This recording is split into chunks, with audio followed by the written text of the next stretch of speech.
Ano yan? Sinilip ni Lance ang laptop ni Mika.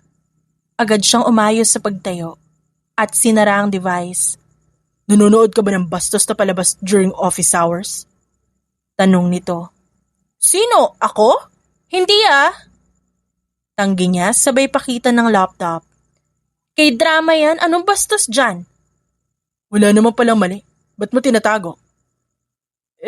Baka kasi sumbong mo ko kay Papa. Magkasundo kayo nun Alam ko, isa ka rin sa mga taong gustong magpabango sa kanya. Malisyosang sabi niya sa binata. Mas matanda ito kay Mika ng 5 taon. Hindi malayo ang agwat na edad nila, pero ang mga achievement nito, higit pa sa kaya niyang gawin sa panaginip. Graduate na summa cum laude. May leadership, golden medal award, at best thesis sa buong batch nila. Naiiba si Lance. Kaya hindi na nakakapagtaka na agad itong na-hire bilang kanang kamay ng kanyang ama sa opisina. The best is reserved only for the best. Ako, sip-sip sa papa mo. Sabihin mo nga sa akin kung anong pwede ko makuha sa kanya. Komportable na ako sa posisyon ko ngayon. Hindi mo alam kung ilan ang sweldo ko. But I'll give you a hint. Kaya kitang bilan ng kotse sa loob lang ng 2 buwan kong sahod. Saad ni Lance. Natutop ni Mika ang bibig. Tapos ang sweldo ko bilang intern ni Papa, kasya lang pang samgyupsal namin ng friends ko? Mukhang mahilig ka sa mga Korean na produkto. Series, pananamit, tapos ngayon pagkain. Pagpansin nito. Yes naman. Do you wish to be married to a Korean man? May mga kasosyo si Papa mo na Korean nationals. Ako rin, may kakilala. Irereto kita sa kanila. Hindi na. Hindi ako ganun ka-obsessed sa mga Koreano. Sadyang fan lang ako. Hilaw siyang umiti kay Lance. Alam mo namang hindi papayag si Papa, kahit pa sa'yo manggaling ang reto. Tanggap na ni Mika na kung ikakasal man siya sa hinaharap, malaki ang tsansa na arranged marriage ito. Only child siya sa kanilang pamilya. Lahat ng kilos niya nakaayon sa kung ano ang tingin nila'y mabuti para sa kanya. Lumala pa ang pagiging controlling ng kanyang ama nang pumanaw ang kanyang ina. Kahit ang mga kaibigan niya dapat aprobado ng kanyang papa bago makatapak sa kanilang tahanan. Hindi makikialam ang papa mo kapag tungkol na sa usapang pagmamahal. Sambit ni Lance. 22 ka na, di ba? Mukhang sa kanya nito balak i-google ang 15 minutes break nito sa meeting. Sumulyap si Mika sa conference hall at nakita ang amang nakikipagtawanan sa mga empleyado. Yup, 22, NBSB, never been kissed, never been touched. Pagka-graduate ko, dito agad napunta. Pahayag niya sabay nguso kay Lance. Ikaw, wala ka bang balak mag-asawa? Magpapaalipin ka ba sa opisinang to habang buhay? Marami mga mababait na babae dyan. Hindi issue kung sino. Ayoko lang madaliin kung kailan ako magpapakasal. May girlfriend ka na? Wala pa. May kipag-date ako sa susunod na linggo. Para matigil na rin si papa mo na ipagsigawan sa lahat na single ako tuwing may event. Natawa naman si Mika. Paraan lang ni Papa yan para magpalakas sa iba pang negosyante. Mag-iingat ka. Kung hindi, magiging free advertisement yung love life mo para sa amin. Alalahanin mo yung sarili mo. Kaya ko siyang tanggihan, ikaw walang choice. Lance, come here! Tawag ng papa niya mula sa harapan. Agad namang kumilos si Lance. Pinagmasdan na lamang ni Mika ang malalapad nitong likod habang paalis. Hindi pa rin kumukupas ang nag-uumapaw na sex appeal ni Lance. Sa suot na suit and tie, nagiging doble ang kagwapuhan nito. Hindi man ito Koreano, pero ito ang unang lalaki sa personal na gusto niyang gawing bida sa palabas. Nung matapos ang meeting ng kanyang ama, sabay silang pumunta sa isang mamahaling restaurant. Anong pinag-usapan niyo ni Lance kanina, Mika? Untag ng kanyang ama. Tungkol lang po sa work pa. Alam niyo naman yung sekretary niyo. He is like a young version of you. Sigurado kang hindi ko siya kuya pa. He could be your illegitimate child. Loko kang bata ka. You have to quit watching so many dramas. Ang dami mong natututunan na puro namang kabalbalan.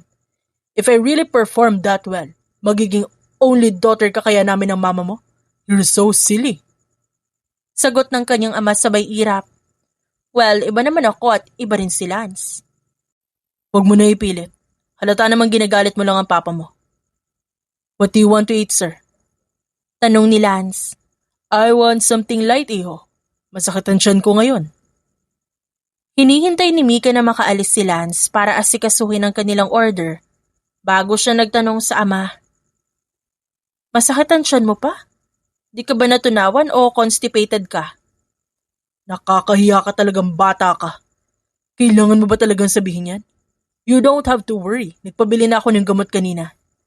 Anyway, I want to ask your opinion about something. Excited na tong sabi. Ano yun pa? Someone reached out to me at gustong ipakilala sila sa anak niyang dalaga. It's serious. Dahil gusto na ng babaeng yun na magkapamilya. He want to set me an accidental encounter between Lance and his daughter. Did you agree? Yes, magiging tulay lang naman ako sa kanila. Ain't it fun? Iniisip ko pa lang na matutuwa na ako para kay Lance.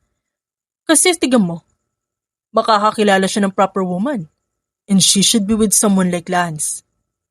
Naging hilaw ang ngiti ni Mika. If that woman deserves the best, siya kaya anong para sa kanya? Ako rin pa, I'm a proper woman. So can I decide kung sino papakasalan ko? What? Sayang ang ganda mo kung mapupunta ka lang sa kahit sino. You need to marry a man who has everything para hindi ka magkulang sa lahat ng bagay. Maybe I can decide that for myself pa. Maybe.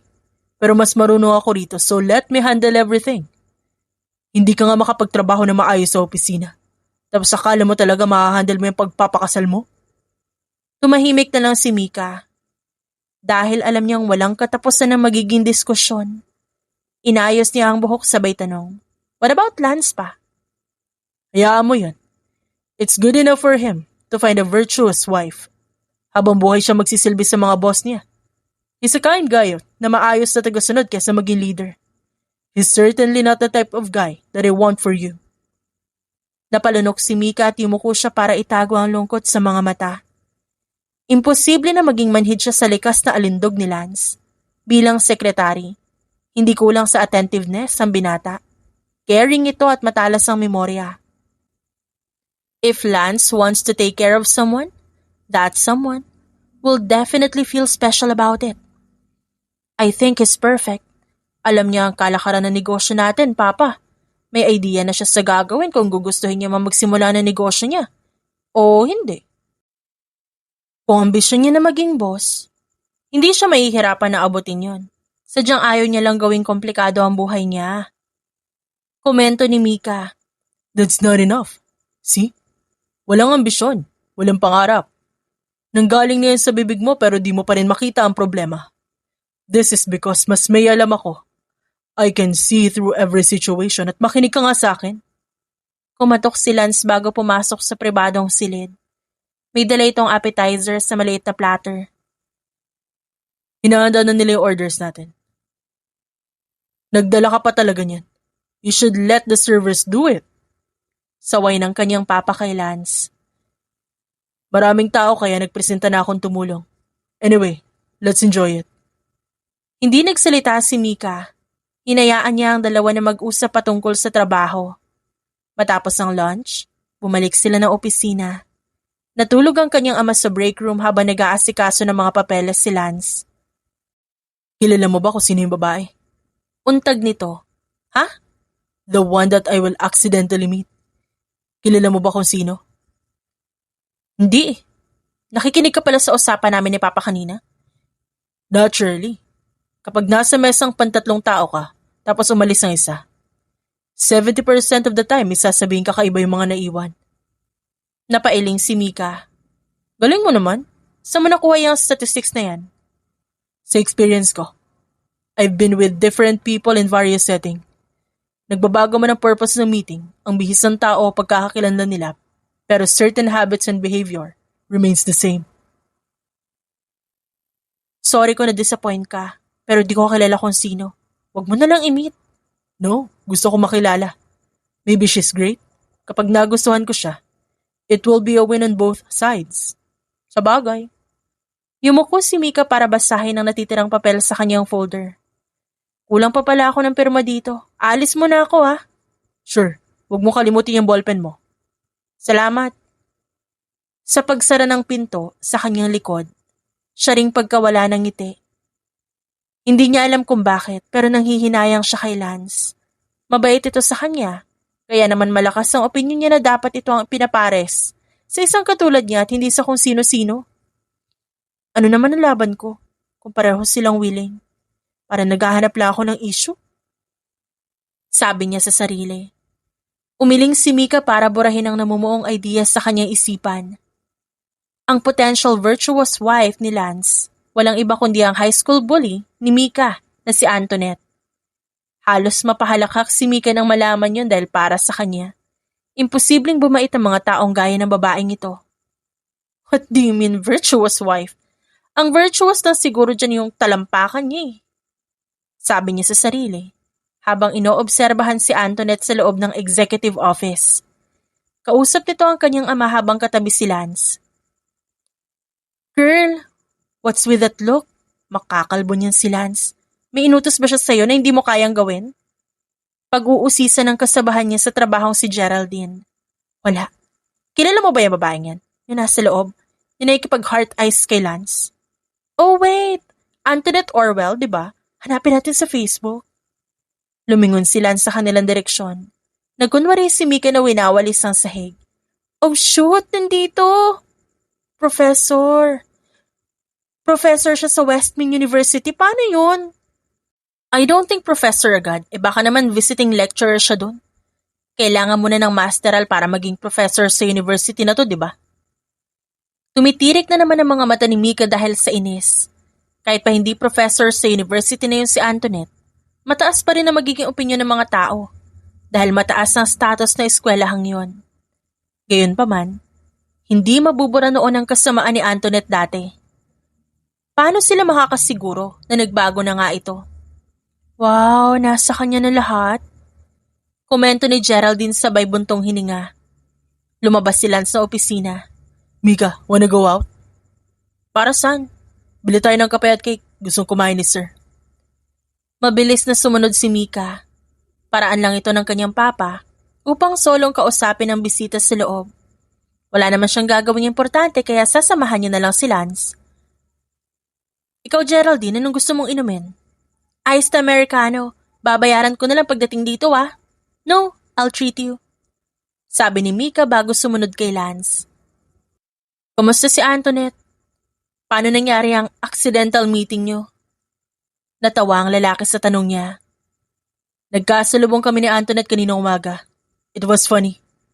Magja-jogging lang daw pero naka-full glam. Seryoso? Yup. Flattered ka naman agad. Ang babaw mo. Sinipat siya ng tingin ni Lance. Nawala ng kulay ang mukha niya. Ano? Sinasabi ko lang naman ang totoo. Para kang ewan dyan. She's kind and soft-spoken. Mag-background check ka muna.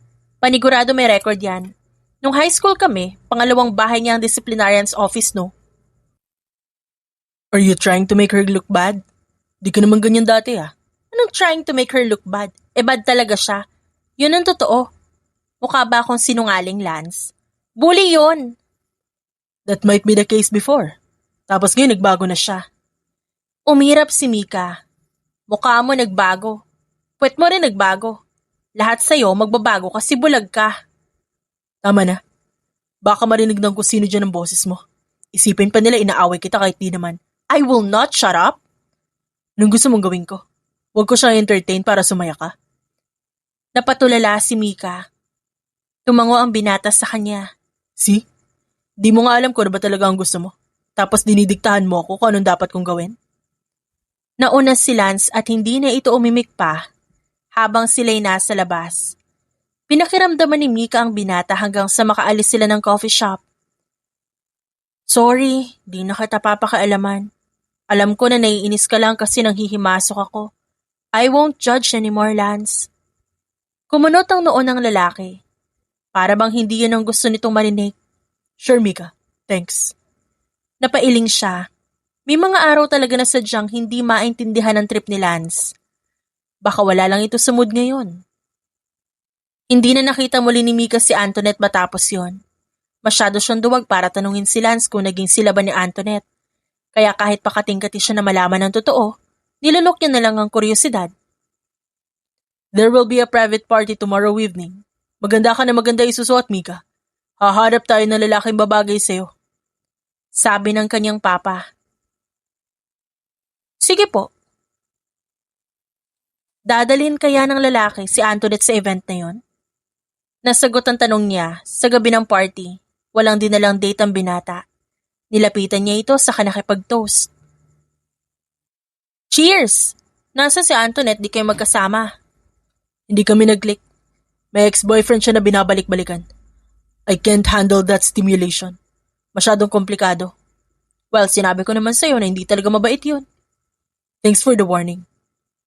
Bumugas sa kanyang leeg ang paghinga ni Lance. Dahil malakas na ang tugtog, kinailangan nitong bumulong para magkaintindihan sila. May sinabi sa akin ng papa mo. Gusto niya ipakilala sa'yo si Benedict Ochoa. Look on your far left. Nakasuot siya ng royal blue slacks. Wika nito. He's too much of a playboy. Kita mo naman no, 2 babae sa magkabilang balikat. Baka nga may sakit pa yan. Ew! Agad na natawa si Lance. Di ko alam kung ano iniisip niyang papa mo. Ilang saglit pa, isang babae ang lumapit kay Lance. Walang iba kundi ang sexy na sexing si Antoinette. Hi, Lance. You didn't respond to my call. It's nice to find you here. Malambing na sabi nito. Yes. I was busy this past few days. But I do remember naging malinaw ako sa'yo na nakaraan. I don't want to endure trouble for your sake. Alam mo na dapat na hindi ka ganun ka-importante sa akin. We should let this go. Nahigit ni Mika ang paghinga. May pagkamalupit talaga si Lance. Kung siya si Antoinette, hindi na siya maghahabol pa. You're just jealous. I understand. Ngayong gabi, maintindihan mo rin ang nararamdaman ko. Tanging ani Antoinette bago umalis. Kinilabutan si Mika. Ano raw? Huy, baka ipakulam ka nun Stop being silly. Tara na. Sinimula mo na yung alak. Kumain ka na ba ng hapunan? You have to pad your stomach first. Dahil kung hindi, mas lalakas ang tama ng alak sa'yo. Napangiti siya. Wala yun. Malakas akong uminom. Hindi nalalasing agad. Alright. Ilang saglit pa, nangyari ang kinatatakutan ni Mika. Nasa harap niya si Benedict at ang papa nito. Habang siya naman ay nasa likod ng sarili niyang ama. Katabi si Lance. So, here's Michaela Davis, my one and only daughter. Pagpapakilala ng kanyang papa. Ito si Benedict, bunso namin sa bahay. Good evening, Tito. Good evening, pretty girl. Sabi ng binata. Lumipat ang mga mata nila sa kanya. Hinihintay na sumagot siya sa pagbating yon. Hilaw nang umiti si Mika. Hi. Mas dry pa yung sagot mo kaysa sa carpet namin. Pintas ni Benedict. Kumunot ang kanyang noo. Hindi ako nahihirapan mag-compliment ng tao kung may kaaya-aya talaga silang katangian. Na kung wala naman, di ako plastic. I like your time. Pakipot na virgin. Tumahimik ang kanilang mesa. Hindi na sumagot si Mika at mas piniling tignan ng ama. Is this the best for me? Ito na talaga yun? Wala nang iba? Tanong niya sa sarili. This is so unfair. Mukhang hindi pa develop ang utak ng lalaking yan. Sabi ni Lance nung sila na lang ang nasa mesa. Ganun ba dapat kumausap ng tao? If yes, mas happy ako kung mga animal na lang yung kakausapin ko. Bastos siya eh. Di lahat ng lalaki ganun. Di nga, pero lalaki pa rin. So how would I know who's good and who's bad? Asar na sabi niya sa baybogan ng hangin. Masasaya pa ako kung sa'yo ako may kakasal at hindi kung kani-kanino dyan. Yumuko si Lance. Alam naman nating hindi the best ang isang tulad ko sa mata ng papa mo. We don't have to entertain that idea. Nakaramdam ng inis si Mika. Pagdating sa kanya, ganito na lang. Ma'am, this is for you. Binigay ng isang server ang baso ng alak at tinanggap niya yun sabay tungga. Thanks. Pinabot po yan ng gentleman sa table na yon. Sinundan ni Mika ang tingin ng direksyon at halos mapamura siya. Si Benedict ang nagbigay ng alak. Pweh! Anong gentleman? Baka nga ako pa makapatay dyan. Nakakasar! Tumayo siya at umiling kay Lance. Magbubuk ako ng kwarto sa taas. Doon na lang ako maglalagi habang di pa tapos yung amo mo sa pakikipag-socialize. Ang amo ko ay papa mo. Okay. Let me handle the room for you. Mukhang namumutla ka na dyan. Napasobra ka na yata sa pag-inom. Umalis ang binata.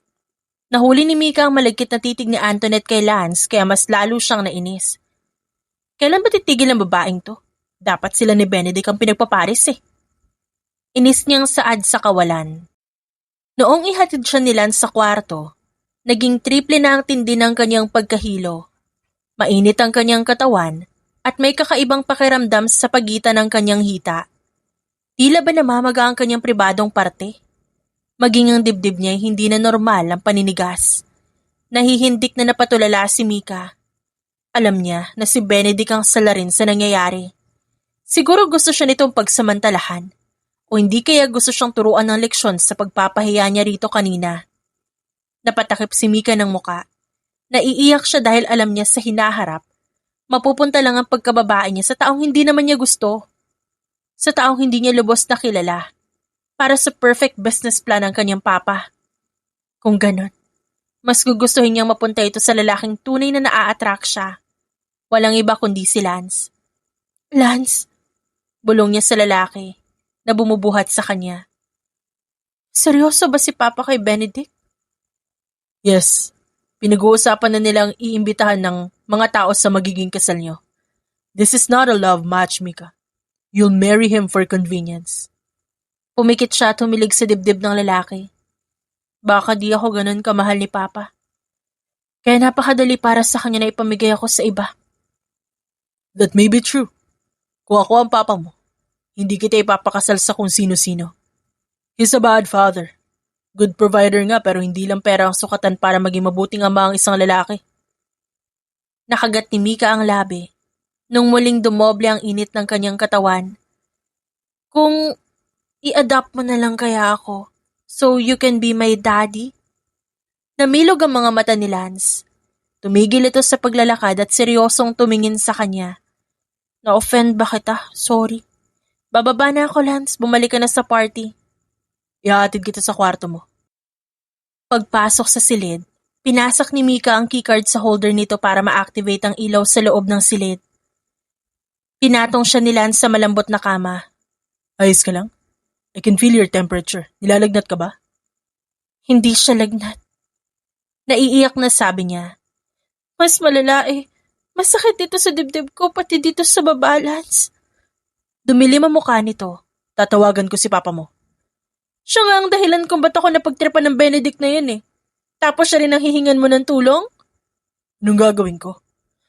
Pwede bang tabihan mo ako ngayong gabi? Ngayon lang, please. Kukuha ko ng maraming unan para may mayakap ka. Alam mo, hindi yan ang ibig ko sabihin, Lance. Alam mo, wag ka nang magkunwari. Niyakap siya ni Lance. Ang mahigpit itong kapit sa kanyang katawan, nagdudulot ng kakaibang saya sa kanyang dibdib. Wala ka sa tamang pag-iisip, Mika. Ayoko mapunta sa taong di ko gusto, Lance. Ikaw, may tiwala ako sa'yo. Gusto mo ba talaga mapunta kay Benedict yung pagkababae ko? Agad na lumapat sa bibig niya ang nagbabagang labi ni Lance. Napangiti si Mika dahil alam niyang nagwagi siya. Makukuha niya ang gusto sa gabing yon. Naging mabigat ang kapalit kinabukasan. Nawawala si Lance at hindi niya ito matagpuan. Sinabi ng kanyang ama na biglaang lumipad ito patungong abroad. Pero alam niya na posibleng may kinalaman ng kanyang papa sa pag-alis nito. Binayaran kaya si Lance? Tinanggap ba ng lalaki ang pera? Kung ganun nga, hiling ni Mika na sana sapat ang nakuha nito. At sana hindi napahamak ang lalaking yon. Alam niya na siya may pinakamalaking responsibilidad sa nangyari. Batid niya na baka awa lang ang nagtulak kay Lance para makasiping siya. Hahanap ako ng bagong sekretary. As for you, you don't have to get back to work. Mag-focus ka sa kung anong gusto mong gawin sa buhay. Sabi ng kanyang ama. Sumaya si Mika kahit papano. Lalo na nung nalaman niya na tinigil na sa wakas ng kanyang papa ang pakikipagsosyo sa pamilya ni Benedict. Everything is fine. Sabi niya sa sarili, kahit pa namimiss niya si Lance. Kahit pa hindi mawala sa isip niya ang malalapad nitong balikat, Malakas na pangangatawan at matamis na labi. Nahulog siya ng tuluyan kay Lance. Ang dating atraksyon lang, ngayon napunta sa matinding pangungulila. Lumipas ang 1 buwan. It's early in the morning, Iha. Minakain ka bang masama kaya ka nagsusuka? Puna ng kanyang ama nung magkasabay sila sa pagkainan. Wala po akong ganong kumain, Papa. Mababa po yata ang iron ko. Nahihilo ako nitong nagdaan at nasusuka. Tumigil sa pagkain ng kanyang ama. Nagpabili ito ng pregnancy test sa tauhan. Natawa na lamang siya. Pa, you're being silly. You don't have to act like a fool, Mika. And I'm not a fool. Kung wala kang balak na umamin sa akin, fine. Pero sinabi sa kanila ang lahat bago siya umalis. You slept with him, and it happened 3 times. Nawala ng kulay ang kanyang muka. Pa, I know. Just shut up. tinikom ni Mika ang bibig at naghintay na lamang. Nung matanggap niya ang pregnancy test, hindi niya malaman kung anong dapat niyang maramdaman. Natatakot siya at nalulungkot, pero may parte ring masaya kung sakali mang nagdadalang tao siya. Parte yun ni Lance na naiwan sa kanyang sinapupunan. Bunga ng kanyang paglakas loob na sumuway sa gusto ng kanyang papa. 2 lines. Matamlay na sabi ng ama. You're pregnant. Ngumiti siya. Nagbago ang ekspresyon ng kanyang papa at mabilis siya nitong sinampal. Napatulala si Mika dahil sa lakas. Sumisingaw ang hapdi sa kanyang muka. Do you plan to keep it?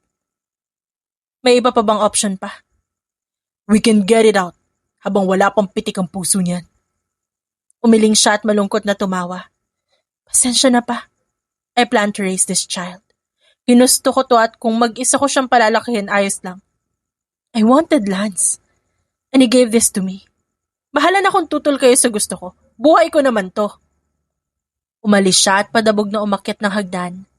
Namamaga ang kanyang pisngi, pero nakangiti pa rin siya. With a baby in her stomach, she's no longer alone. May kakampi na siya sa laban ng buhay. Makalipas ang 8 taon, ang inaasahan ni Mika na isang bata naging quintuplets. Hindi lang isang kakampi ang meron siya kundi munting army ng mga bata. Good morning, Mama! Bati ni na Violet, Harry, Sandy, James at Amber. Nakaupo sa pagkainan ng mga ito. Naglagay ng prutas si Mika sa altar ng kanyang ama bago umupo para sabayan ng mga anak. 3 taon na mula nang mamatay ang kanyang papa. Lahat ng kanilang ari-arian napunta sa kanya. Dahil dyan, ang dating intern naging boss na ng kumpanya. Umattend ng maraming seminar si Mika. Nagpa-mentor siya sa mga naging kaibigan ng kanyang ama bago tuluyang nakuha ang kumpiyansa na magpatakbo ng negosyo. Naging motibasyon niya ang quintuplets na anak. How's the first day of school? Tanong niya sa mga bata. Boring, Mama. They make us play and sing? Ani Amber. Mas gusto ko magturo si Tita Geraldine, Mama. She taught us how to fight. Sabi ni James. I want more hot dogs. Request ni Violet na agad sinangga ni Harry. Abutin mo, you have hands, Violet. I can't reach. You can, umaarte ka lang para ibaby ka ni Mama. Nagkibit balikat si Mika. Hinayaan niya ang dalawa sa kanilang girian habang kumakain. Nung matapos sila sa almusal, hinatid niya ang mga bata sa eskwelahan. 3 p.m., okay? Susunduin kayo ni Manong. You don't move anywhere but stay in the car until 5 p.m. kasi tapos na ako sa work niyan. Get it, guys? Understood, Mama. Pinapasok niya ng classroom ang mga anak bago bumalik sa van. Tiningnan niya sa planner ang lahat ng kanyang gagawin. Napahilot siya sa sentido. Naghahanap pa sila ng kapalit ni Nadia, no? Tanong niya sa driver. Opo, ma'am. Sasama ako sa screening. Pipili ako na magiging sekretary ko. Napakarami ng kanilang kailangan basahin at pirmahan sa opisina. Mas mapapabilis ang trabaho niya kapag may sekretary ang umaalalay.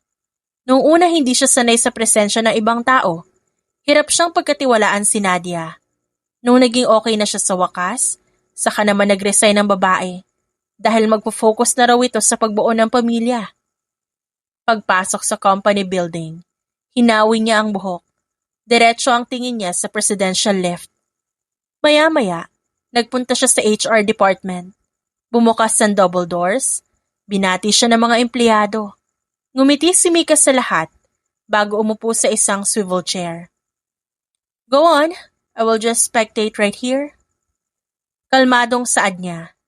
Nagbasa ng mga dokumento si Mika habang nakikinig pa rin sa sagot ng mga aplikante. Gusto niyang maging present sa paghahanap ng sekretary pero ayaw niya ring pabayaan ang workload sa taas, kaya dinala niya na lamang dito ang iilan. Alright, Mr. Lance Bernardo, banggit ng interviewer. Good morning, ma'am. Nagpanting ang tenga ni Mika sa pamilyar na boses na yon. Nagangat siya ng tingin at nakasalubong ang nagmature na mukha ni Lance. Ngumiti si Mika. Pinakinggan niya ang sagot ng lalaki bago tumango. He's hired. Mr. Bernardo, I will expect you to be in my office within 30 minutes. Gladly, Miss President. Mabilis ang hakbang niya patungong opisina. Nangatala ang labi ni Mika at hindi siya makapag-decide kung anong unang itatanong. San ka nang galing? Ba't nawala ka nalang bigla? Yun ang nais niyang malaman agad. Akala niya nakamove on na siya sa lalaking ito. Yun pala, natutulog lang ang puso niyang patuloy pa rin sa paghihintay. Paano niya makakalimutan si Lance kung araw-araw siyang napapaalalahanan ng mga bata? Kamukhang-kamukha ng mga ito ang kanilang ama. Paano niya sasabihin kay Lance ang tungkol sa mga ito? Miss President, Untag ng lalaking kapapasok lang. is the time not appropriate? I can come back later. Mr. Bernardo, sit down. Where did you come from? States, Miss President. Wag nang Miss President, just call me Mika. Hindi mo pa naman siguro ako nakakalimutan. Of course not. I heard matagal na nawala ang papa mo. My condolences, Mika. Thank you. It's been 3 years. Hindi na ganun kasakit. Matanda na ang papa ko. At some point, he has to meet the Creator. It must have felt so good to finally have your freedom. Hindi naman ganun kasama si papa. Hinahayaan niya rin ako sa gusto kong mangyari. Ngumiti siya bago tumikim.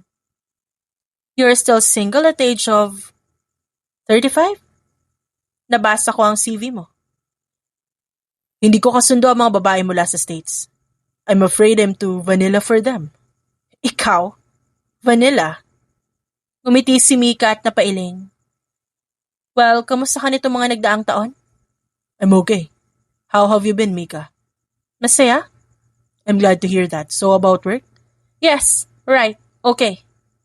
Ipinaliwanag niya sa binata ang kanyang rules and preferences. Nagpa siya siyang wag mo nang sabihin ng tungkol sa mga bata dahil maaga pa. Hindi niya alam ang tunay na intensyon ni Lance sa pagbabalik nito. It's nice to see you again, Lance. The pleasure is mine, Mika. Naging masaya ang unang linggo ni Mika mula nang bumalik si Lance. Hindi pumantay ang nauna niyang sekretarya sa isang dekada nitong experience sa trabaho. Isang tingin niya lang sa lalaki, agad na nababasa nito ang kanyang intensyon. Maganda ang offer ng Bilirama. Bakit pinapatagal mo yung usapan? Kasi tayo lang ang meron ng hinahanap nila. We will only agree kapag mataas na ang presyo ng bili nila sa produkto natin. You're ruthless. Yes. Yes. Mula nang mawala si Papa, tumaas ang revenue ng kumpanya. And it did not happen overnight, Lance. I worked hard to yield better results. Don't shame the method that gives you your salary. No. I was just kidding. Hindi masama ang ginagawa mo. Actually, mas malala pa yung pamamaraan ng iba dyan. You're just maximizing your product to get the best offer. Tumango siya at hinintay na umalis ang lalaki para kumustahin ng mga anak. May keypad na cellphone sina Amber at Harry para madali siya nila makausap. Mama? Guys, it's Mama! Tawag ni Amber. Hello baby, kumain na kayo? Yes po. I'm sorry if I'm busy. Babawi ako sa susunod, alright? It's fine, Mama. Here's Violet. Ma, I lost all my paper. Ayos lang. Next time, don't lose it. Me, Mama, I lost my ball pen. Ani James. Panghuli, sumigaw si Sandy sa cellphone. Mama, I lose my shoes. Ang isa? Dalawa. Nakapaalang ako ngayon, Mama. What? Napahila mo siya ng palad. Sandy, matatanggap ko pa kung isa lang yung nawala, but two? Sinadya mo yan eh. Maybe. Anong maybe? Sandy ha? Lagot ka sa akin mamaya. Pumasok ng opisina si Lance. Nagpaalam siya sa mga bata. Goodbye, mamayang gabi na lang. Okay, Mama. Sigaw ni Harry. Sino yun? Nothing. Just issues within the home. Alright, may event ka mamayang 1 p.m. I already spoke with your family stylist para maipaghanda ka niya na maisusuot. Pahayag ni Lance. Kinabahan siya. Wait, it's already 12 p.m. I'll be running late for the stylist. Kukuhanan pa ako ng measurements dyan, saka hahanapan ng damit. Pinahanda ako ni Mika. 35, 29, 36, right? 35 ang circumference sa taas, bandang dibdib. 29 sa bewang, at 36 sa hips. I know. Tila umaapoy sa init ang kanyang pisngi. Paano mo nalaman? You? I take my job very seriously. Umabot sa puntong alam mo kung ilan ang sukat ko? Hindi ko maalala lumapit ka sa akin. I have a keen eye for numbers. Keen eye for numbers ba talaga yan? O keen eyes for your boss's body? Isinukbit ni Lance ang coat sabay talikod. Can't it be both? I am your secretary after all. May pakialam ako sa katawan mo. Your health is part of the scope of my job description. Talaga lang ah? Yep. Baka balak mo ko ireklamo sa HR at sa mismong harap ng board. Yun ang irarason ko. Humupas sa wakas ng kanyang inis. As if namang i-report kita. Huwag ka mag-alala. Good. Tara na. Napahawak si Mika sa dibdib nung makaalis na ng silid si Lance. Kahit pa sabihin itong parte ng trabaho ang pag-aalaga sa kalusugan niya, kinikilig pa rin siya. Tapos na kasi si Mika sa edad, kung kailan napapaniwala pa siya ng salitang lumalabas sa bibig ni Lance. Kailan pa naging parte ng kalusugan niya ang pag-alam sa exact shape ng kanyang katawan? Umiling si Mika at naglakad na paalis. Nag-enjoy siya sa naturang event. Late nga lang umuwi si Mika dahil sa traffic, kaya sa pag-uwi niya nakaupo na ang defense panel na kukwestiyon kung saan siya nanggaling. Did you eat na, Mama? Tanong ni Harry. Yes, baby. Sinong kasama mo, Ma? Ani Amber. Si Mr. Lance Bernardo, sekretary ni Mama. I don't know him. Puna ni Sandy. Can we get to know him? Tanong ni James. Nope, sorry, busy siya lagi. Aw, that's a boring party. Komento ni Violet. Ngumiti lamang siya sa mga anak. Kahit pagaling siya sa isang event, nakipaglaro pa rin siya sa mga anak saka natulog. Hindi niya man lang nagawang tanggalin ang makeup dahil sa pagod. Mabuti na lang, nawala ang atensyon ng mga bata kay Lance. Balak niya namang ipakilala ang mga anak sa lalaking yon. Uunti-untiin niya muna, para hindi mabigla ang magkabilang panig. Hindi pang karaniwan ang pagkakaroon ng 5 anak, no? Ang hindi alam ni Mika, hindi nakakalimot ang mga bata. Nalingat man ang atensyon nila, babalik at babalik sa topic na yon ng 5. So, who's this Lance Bernardo, guys? Baka pwede natin siya i-search. Untag ni Amber. You can try. Diyan sa keypad, I will cheer for you. Mabait na sabi ni Violet. Gabing-gabi na si Mama umuwi. I think we should go to the office. Tignan natin kung may umaaway ba kay Mama doon at pumipilit sa kanya na mag-work ng matagal. Determinadong ani James. Matagal na tayong lagi nasa parking lot lang. Maybe this is our time to go out and get inside the building. Excited na mungkahi ni Sandy. I agree. Let's go and look at where Mama works. Pagsang-ayon ni Harry. Pumalakpak si James. Okay guys, huwag natin sabihin kay Mama kasi di yun papayag. Fine, ikaw Sandy shut up ka. Saway ni Amber. Natulog ang mga bata na may kanya-kanyang expectations sa mangyayari kinabukasan. Lahat sila. May iba't ibang inaasahan. Pero lahat ng yon, hindi pumantay sa kanilang natagpuan sa opisina ng kanilang ina, kinabukasan. Pagkatapos ng kanilang klase, agad nagsiupuan ng mga bata sa van. Inaasahan ng driver na matutulog sila pero ang hindi nito alam, nakapikit lang ang mga bata pero wala silang balak magpahinga. Huminto sa parking lot ang van, lumabas ang driver para batiin ang mga kaibigan sa labas. Unang bumangon sa pagkakasandal si Amber. Guys, everything is clear. Outside, go, go! Bumaba sila ng van at nagtatakbo papunta sa likod ng isang malaking basurahan. Paano yan? Nasa entrance si Manong driver, kausap yung guard. Daing ni James. What if I use the phone to call Manong? Mungkahi ni Harry at agad itong isinagawa. Come on, Manong, answer me. Harry, may problema ba?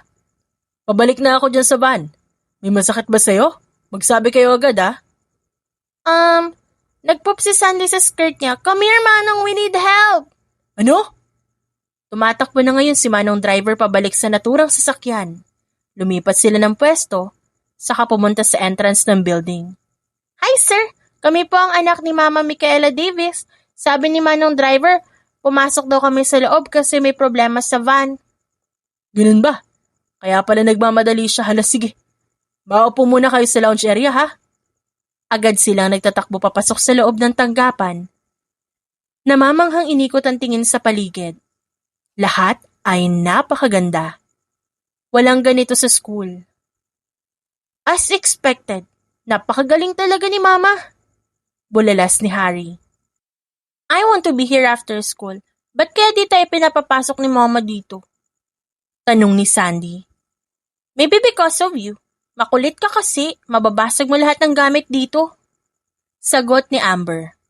That's harsh, Amber, but true. Hindi ako makulit, no? We should ride the elevator. Dito tayo kasi walang tao. Bilis na, guys! Sabi ni Violet. Wait, kids, sino parents nyo? Wait, pigilan nyo, guard! Tawag ng isang babae galing lobby. Pinagpipindot ni Sandy ang lahat ng buttons sa control pad ng elevator. Sumara sa wakas ng pinto at sabay sila nakahinga ng maluwag. That's great, guys!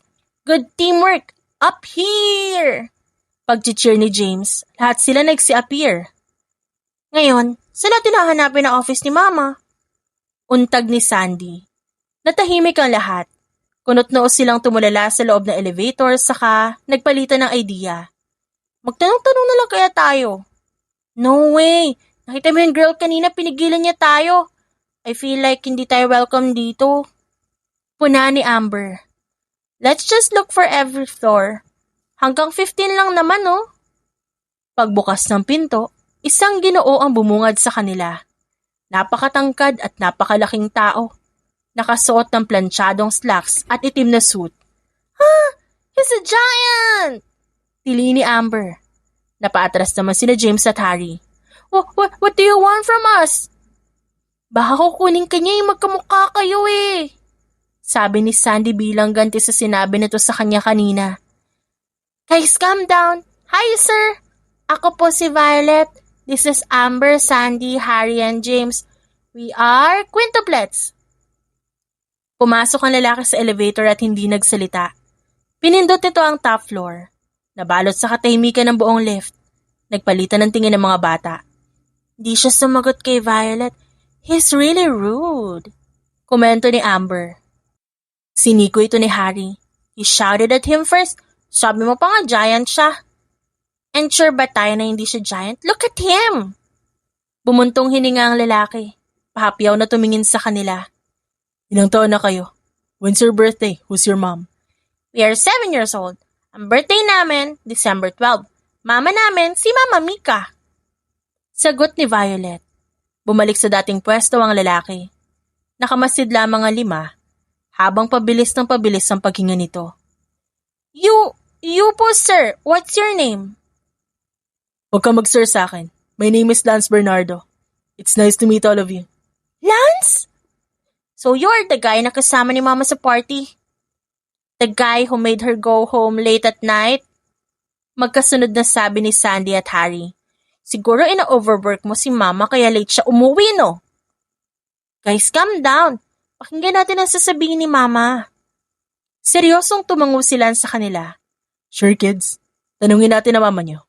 This day is about to get very, very interesting. Naitikom ng 5 ang bibig. Pakiramdam nila, may ibang pahiwatig ang lalaki. Ano kaya yon? Sa kabilang banda, napahilot si Mika sa sentido. Paano kasi tumawag ang driver niya para ibalitang nawawala ang 5 bata? Handa na si Mika na bugahan ng apoy ang tauhan nung bigla na lang tumunog ang kanyang intercom. Nagsumbong sa kanya ang tauhan sa lobby na may 5 batang nakapasok sa presidential lift. Napagtagpi-tagpi niya ang sitwasyon. Hindi nawawala ang mga bata. kundi ginusto talaga nilang tumakas para puntahan siya sa opisina. Ito talagang mga makukulit na to. Humanda sila sa akin. Gigil na sabi niya. Hindi pa bumabalik si Lance mula sa isang department kaya umalis siya ng office para puntahan ang kanyang personal lift. Kagat-kagat niya ang mga kuko sa kanang kamay habang hinihintay ang pagbubukas ng elevator. Hi, Mama! Bati ng mga bata sa kanya. Naguunahang lumabas ng 5 para yumakap. Pinanatili ni Mika ang saya sa ekspresyon at hindi kailanman sumulyap sa lalaking nakamasid sa tabi. Nagkasabay pa ang 5, pati ang papa nila, sa elevator. Hindi malaman ni Mika kung maluluha ba siya o tatawa dala ng kaba. Lance! Natapos mo na ba yung papirmahan yung inutos kong dokumento? Yeah, I made photocopies. Hindi ko inasahang makakasalubong ko rin ang mga carbon copy ko. I didn't know you have kids. Kalmadong balik ni Lance. Let's talk about this later, okay? Right, tama ako. Adopted si Harriet. James, guys, kukunin kayo ng papa niyo. Panunokso ni Sandy. Mas lalo naging awkward ang paligid. Hinampas ni Amber ang braso ni Sandy. We are quintuplets, kay mama tayo galing. So if you're saying na papa ni na James at Harry si Sir Lance, para mo na rin sinabi na papa natin siya. Nahihirapang huminga si Mika. Tumalikod siya at pagak na tumawa. Kids this day, Lance. Alam mo naman, sinasabi agad ko ano nasa isip. Let's get inside. Maaga akong uwi ngayon kaya mag-aayos na ako ng mga gamit. And that means I'll come with you, right? Sasama ako sa pag-uwi niyo. Ba't ka naman sasama? Do I need to say it, Mika? Agad siyang tumango. Oo na, sorry. Sinusubukan ko lang naman lumusot eh. Lumusot saan, Mama? Tanong ni James. That's enough. Pagod na si mama niyo. Help her pack and then I'll drive you guys home. Bumagsak ang panga ng mga bata. Lumapit si Amber kay Mika at sinundot sa kanyang tagiliran ang daliri nito. Mama, he's very strict. I-fire niyo na po. How can I fire your father, Simpleng sabi niya bago pinangunahan ang pag-alis. What? Bulalas ni Amber. Hinayaan ni Mika ang mga anak na mag-usap habang nagpapalitan sila ni Lance ng mapag-akusang tingin. Pagdating sa bahay, naging tensyonado ang bawat pagsubo ng kanin sa hapagkainan.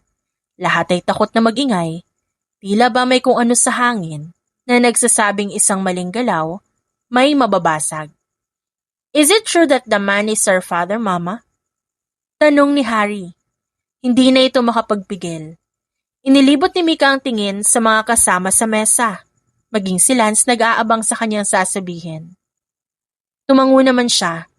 Yes, siya ang papa niyo. Nawala siya na matagal kasi nasa state siya nito mga nagdaang taon.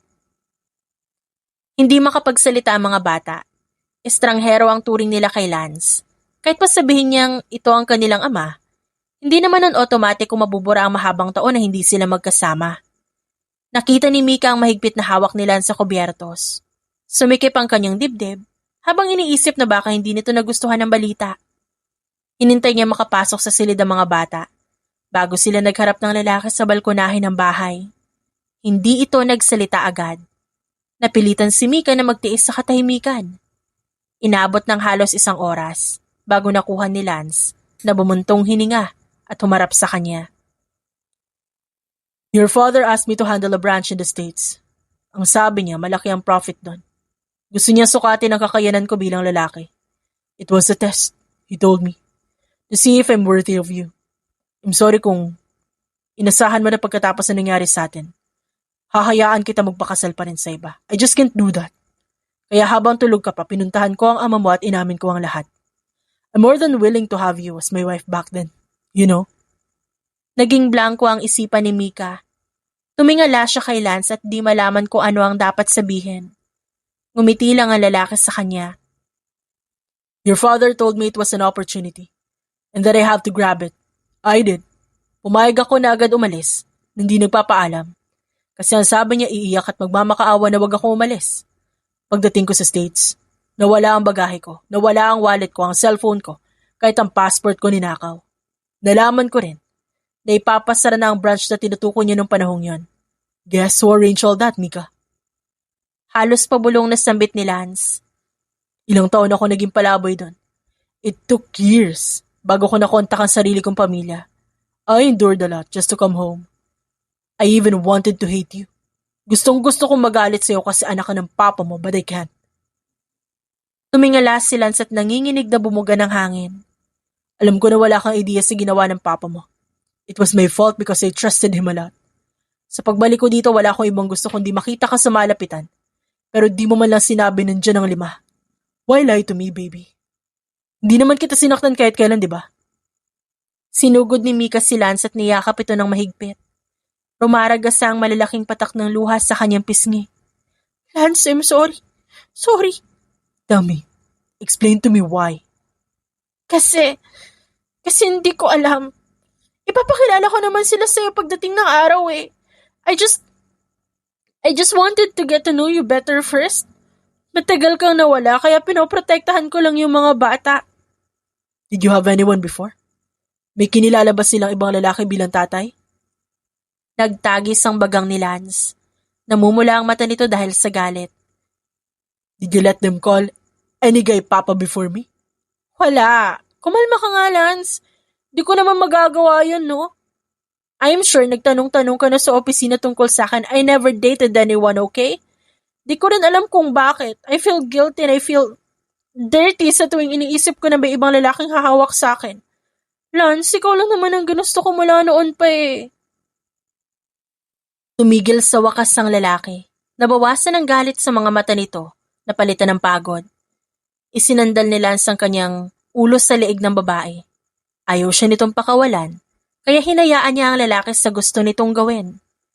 Napasulyap siya sa gilid at nakita ang nakabukas na bintana sa silid ng mga bata. Nakasilip ang 5 ulo sa kanilang direksyon. Ngumiti na lang si Mika bago nagsalita. Papa's home, kids. Tumango sila at isa-isang umatras mula sa bintana. Panahon na upang magkausap ang mag-aama.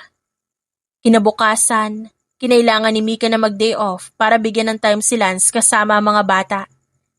Dinala niya sa bahay ang mga papeles na kailangang tapusin. Nakikinig siya kay Lance habang kinakausap nito ang mga anak nila. Nung una may iyakan at tampuhan, pagkaraan ng ilang oras, nag-umpisa na naman si Sandy sa pangungulit. Bad ba ang mga homeless people sa States, Papa? Tanong nito sa ama. Yes, may mga homeless people doon na mababait. Pero kung nasa ibang bansa ka, it's safer to assume that they are all bad kaysa mapahama ka sa maling pagbibigay ng tiwala. Why do they become bad? Ani Amber. Out of desperation? Or gumagamit sila ng illegal na gamot? They become deranged and hurt other people. Kung nandun ako, I'm sure you will be safe. I can protect you, Papa. Sabi ni Sandy. Nandiyan na naman siya. Pasaring ni James. Anong sabi mo? You say you're strong. Umiiyak ka nga agad pag inaasar kita. Umirap naman si Harry. We're talking about Papa here. Ba't di kayo lumabas para mag-away? Sinisira nila yung usapan dito. I say, ipa-adapt na lang natin sila. Mungkahi ni Violet. Natawa si Lance sa sinabi ng bata. Kiming umiti si Violet. Nag-smile si Papa, that means tama ako. What? Sabay na sigaw ni na Sandy at Harry. No, that's not what I meant. Natawa ako kasi nag-aasaran kayo. Ginagawa din namin yan ng mga kapatid ko dati. It's just so funny to see now. Mga anak ko naman ang ganito. Maligayang sagot ni Lance. Hinintay ni Mika na magsialisa ng mga bata bago tumabi sa lalaki. Nagugutom ka ba? Kung may gusto kang kainin, magsabi ka lang. Do you want drinks? Marunong ako maghalo ng iba't ibang juice. Stay here. Nagtatrabaho ka pa rin kahit nasa bahay, di ba? Yup. Ibigay mo sa akin ang kalahati para matapos natin agad. After that, you'll have more time to spend with the kids. Ikaw dapat na nakikipaglaro sa kanila. Ako naman kasi kasama nila ako mula pagsilang hanggang sa unang araw nila sa eskwela. Ikaw, time mo na para masolo ang mga bata. Hindi ba tayo isang buong pamilya? Natameme si Mika sa tanong ni Lance. Pinagmasdan niya ang muka ng lalaki. Umiling naman ito.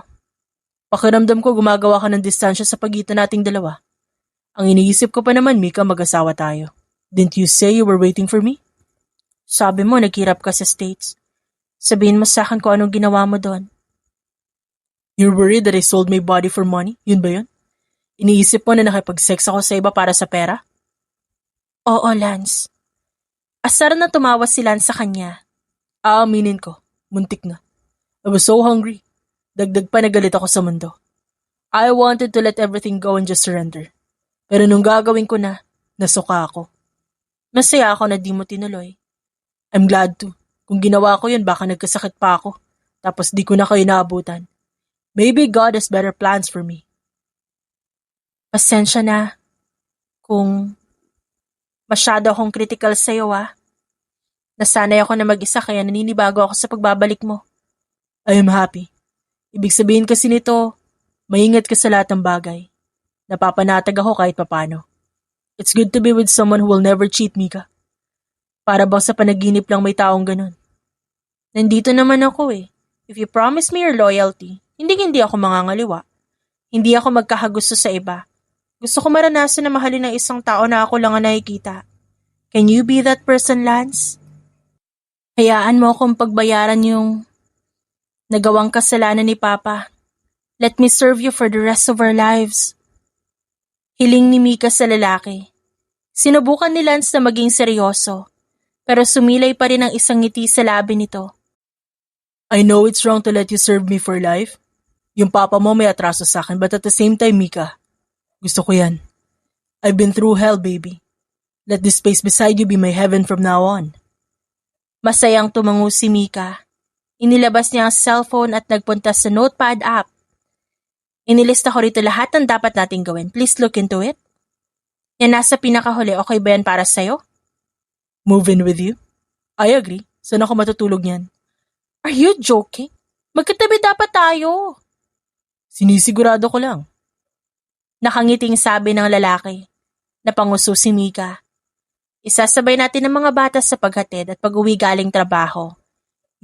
Kung may gusto kang i-explore na posisyon sa kumpanya, magsabi ka lang sa akin at ibibigay ko sa iyo agad. I'm happy being your secretary. Nababantayan kita at walang aaligid sa iyo kapag nandyan ako. Marami pa namang papansin na lalaki sa ibang kumpanya. Napailing na lang si Mika. Okay, sunod ay ang birth certificate ng mga bata. Aasikasuhin natin yon. Tinakpan ni Mika ang number 1 sa notepad. Hinawi ni Lance ang kamay sabay ngisi. Get married. Yan dapat ang una mong binanggit sa akin. The rest will follow right after that. Ayoko kasi na pakiramdam mo pinipilit kita.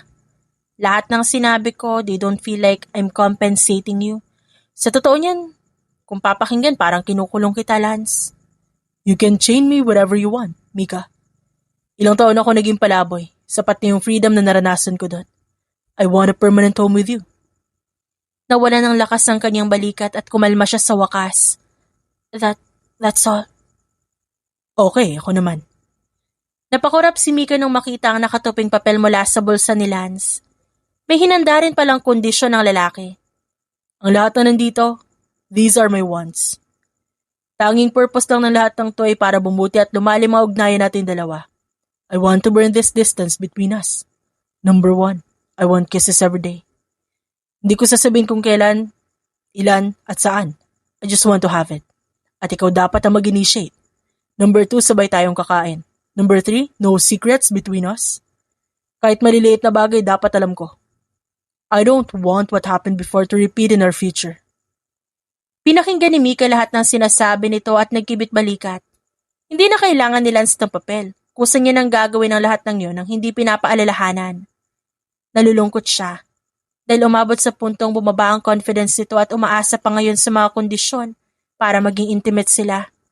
Dumukwang si Mika at hinalikan si Lance. Pinunit niya ang papel na hawak nito sa hangumiti. May aircon sa master's bedroom. Gusto mo doon na tayo magpalamig? Sabihin mo ng diretso ang gusto mo, Mika. Inilapat niya ang bibig sa tenga ni Lance at ibinulong dito ang kanyang request. Umawang ang labi ng lalaki. Sure. I'll give you everything you want. I love you, Lance Bernardo. Bumilis ang hakbang ni Lance paakyat na hagdan. Nakagat ni Mika ang pang-ibabang labi. Sa wakas, nagbalik na ang lalaking ito sa kanyang bisig.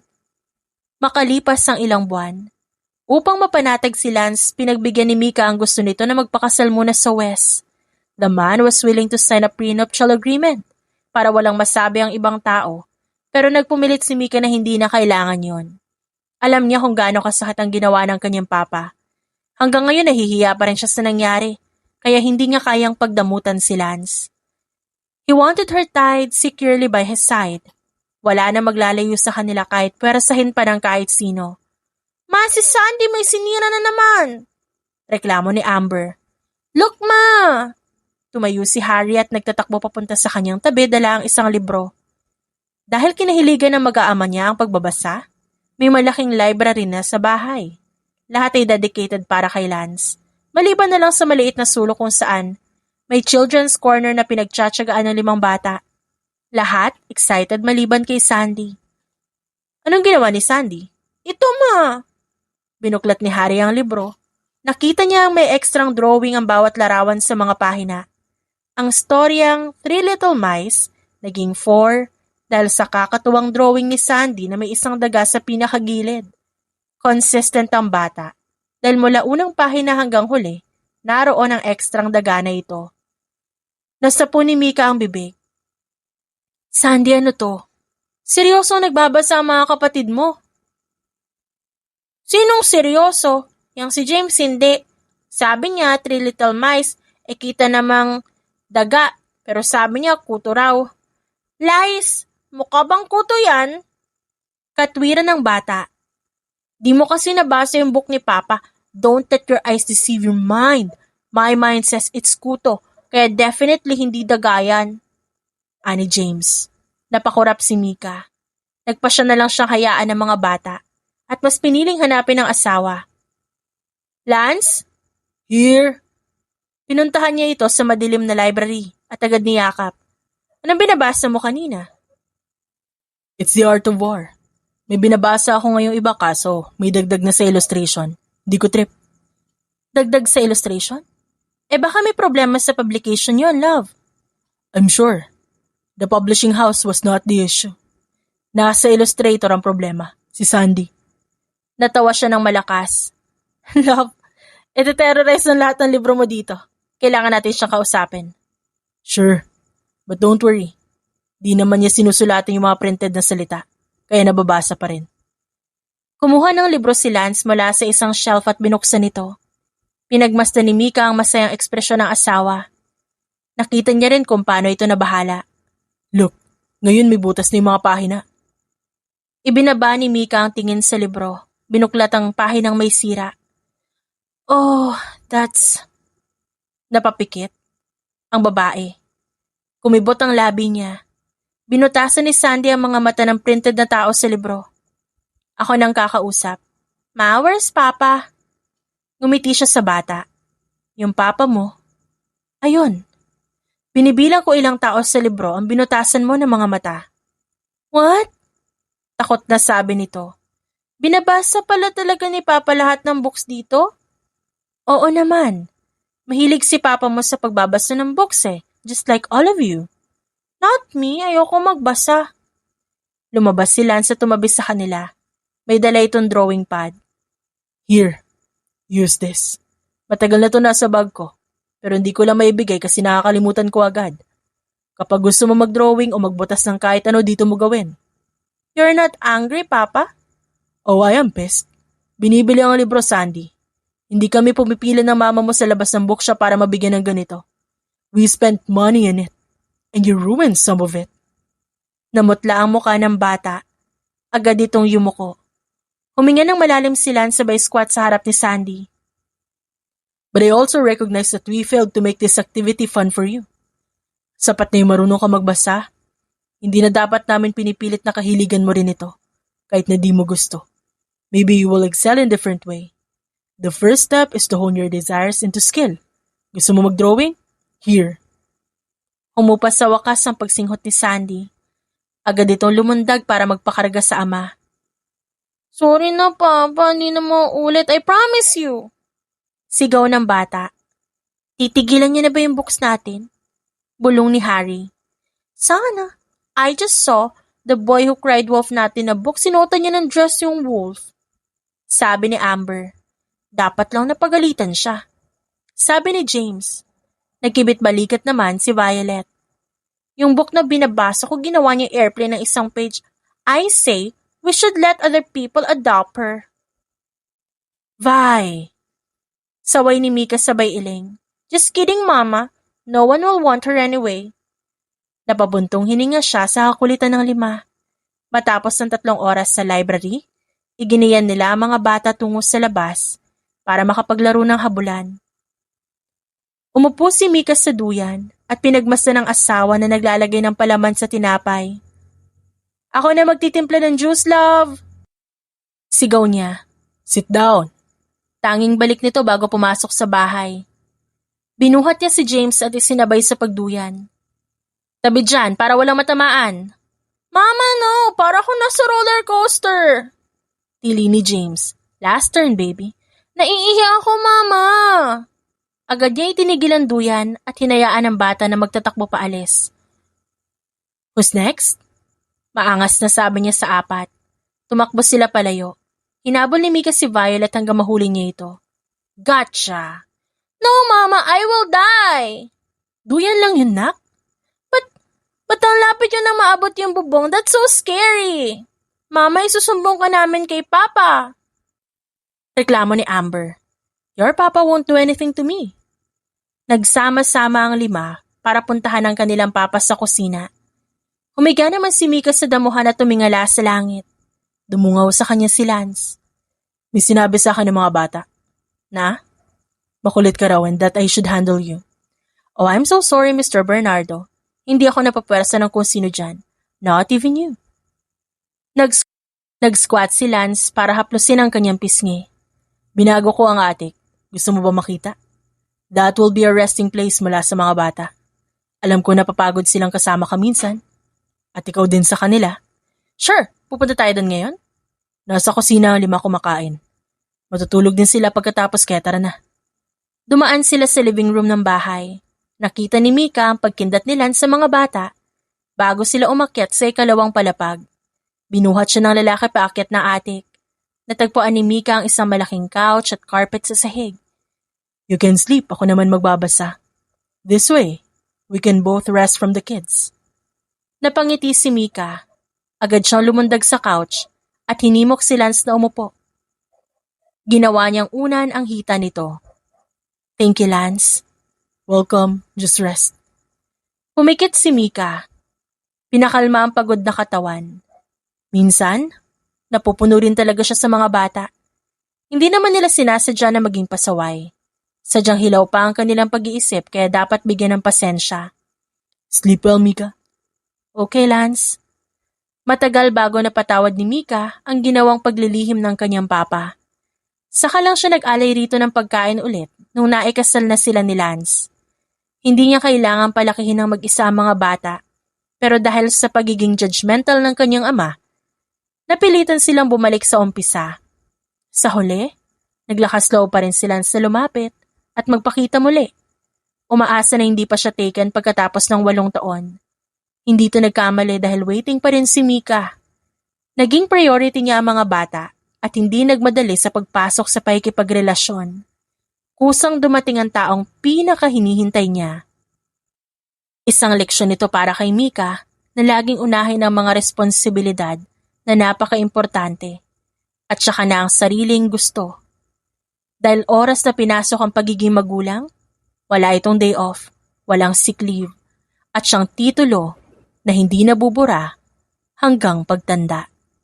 The End.